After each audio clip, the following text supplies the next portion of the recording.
Hey guys, I'm Tori and I recently moved into a new space and I'm still in the process of getting all the furniture in, but I really wanted some sort of TV stand because the TV area was looking quite empty even though I don't have a TV yet. So I decided to build a quick bookshelf out of just cinder blocks and shelves. And in this video, I'm going to show you how to make it. The bookshelf looks like this. This is the final product, as you can see on screen, and it is actually a very affordable way to make any sort of shelf or TV stand or things like that. It is made out of 12 cinder blocks, just 3 columns of 4 each, and each cinder block is about $1.25 or so. And I paid like $8 in wood total, so all in all, I'm about $20 deep. So I'm really happy with the way it turned out, considering the cost. I do intend on getting a real TV stand eventually, but this will do for now. So let's just jump into the materials. So as I mentioned, I used 12 cinder blocks total. These are actually kind of a pain to carry around. And I actually already had these from my previous place. I had kind of a larger bookshelf I made out of cinder blocks, so I already had everything I needed. It was just a matter of moving them over to my new place. Be very careful because these blocks are very heavy. As you're planning your bookshelf and deciding how many you need, just remember that each cinder block is 8 inches by 8 inches by 16 inches. So mine being 4 cinder blocks tall, that means it is 32 inches tall plus the height of the wood and 16 inches deep. So that's a good way to kind of figure out how many you need. This bookshelf is very sturdy, so you don't need to do any gluing between the cinder blocks themselves. So in my case, I'll be putting these cinder blocks on hardwood floors, and I really didn't want them to scratch them up, so I'm going to be adding some grippy texture to kind of protect the floors a little bit. So I start off by placing the cinder block right on top of the grippy texture. You don't need this if you're putting it over carpet or if you don't care about your floors. And you can really use anything here to protect. You know, in the past I used dinner mats, but this time I went out and bought this like nice spongy little thing. And once I cut one, I just used that one as a template as I made 2 more.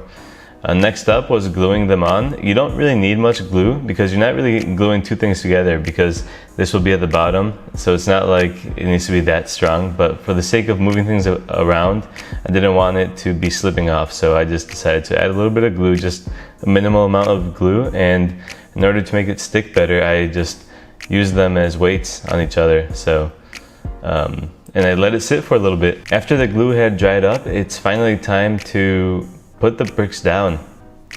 So I start off by standing in the middle, kind of determining, you know, what will be the center of my shelf, and then I measured out how far I wanted each of these cinder blocks.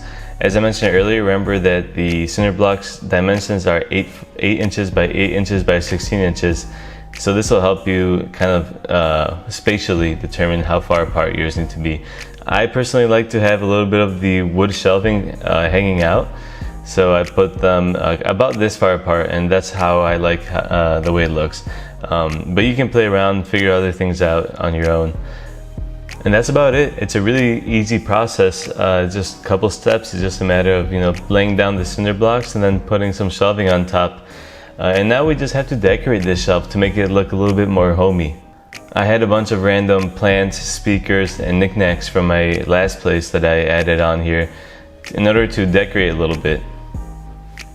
I also mentioned that I'll be using this as a TV stand, but I don't have a TV quite yet, so I'm just putting up a painting I had laying around in the place of the TV while I get my TV.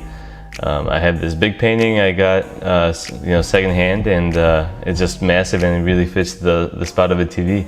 And that's about it. This is how the finished product looks. Once again, it is very cheap. In my case, it is very temporary. I do intend on getting a more real TV stand in the future, but for now this is definitely a great alternative and makes the space look a lot less empty.